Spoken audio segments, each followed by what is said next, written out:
Welcome back, everyone. I'm James Ponceau. Here I'm Dr-Grayson. So what are we working today?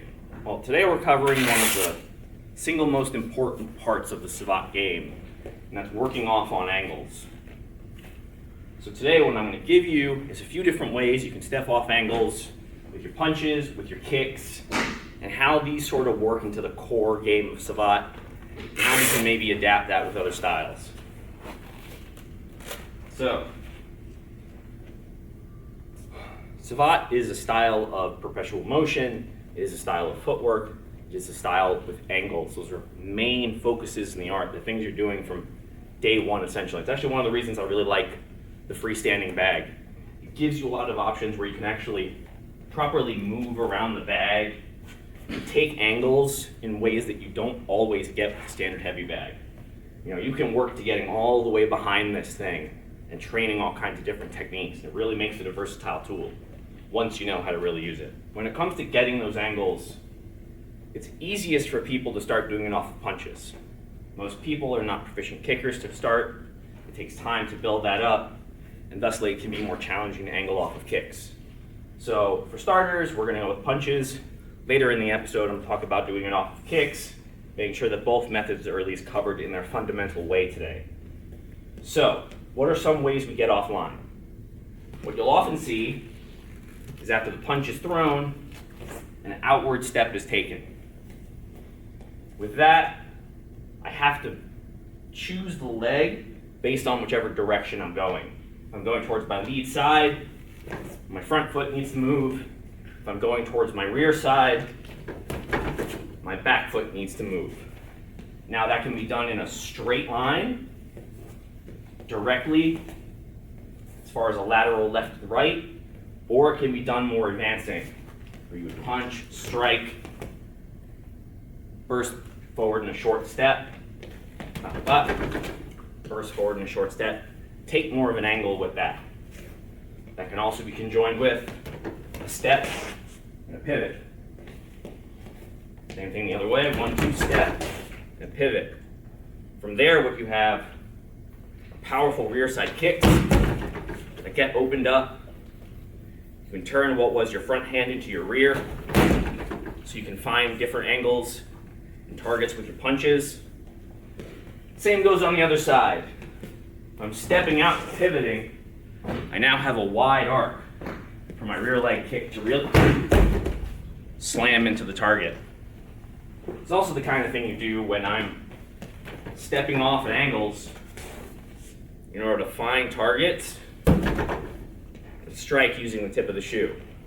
Naturally, this changes if you're not wearing footwear, but if we are talking strictly Savate, this is one of the ways you find spots to stick those toes in. Now I step off on the angle, however, I've shifted and changed.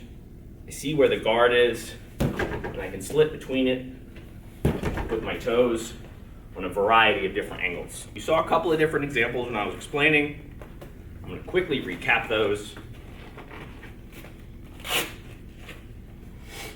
So again, off those punches, you can take that outside step to find an angle, whether it's toward my lead side or towards my rear side.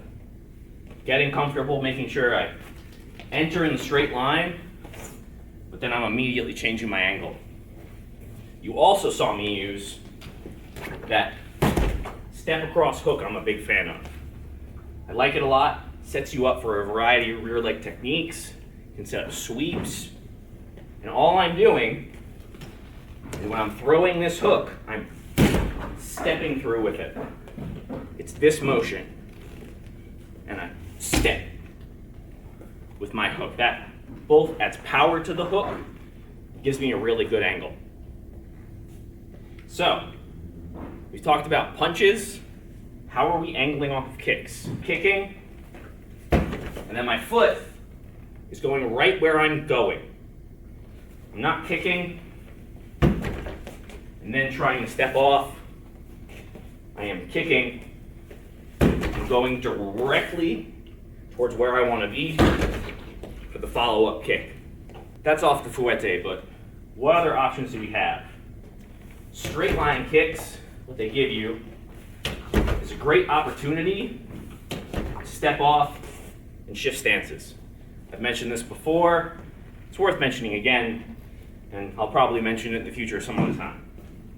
That comes from either my chasse, where I can angle off, or if I'm using one of the rear leg linear kicks, whether it's the chasse frontal, the lateral chasse, the chasse italien, it all gives me an option to step, and in a split stance scenario, what would end up being outside foot position, and now I have a new angle where I can strike all the different lines.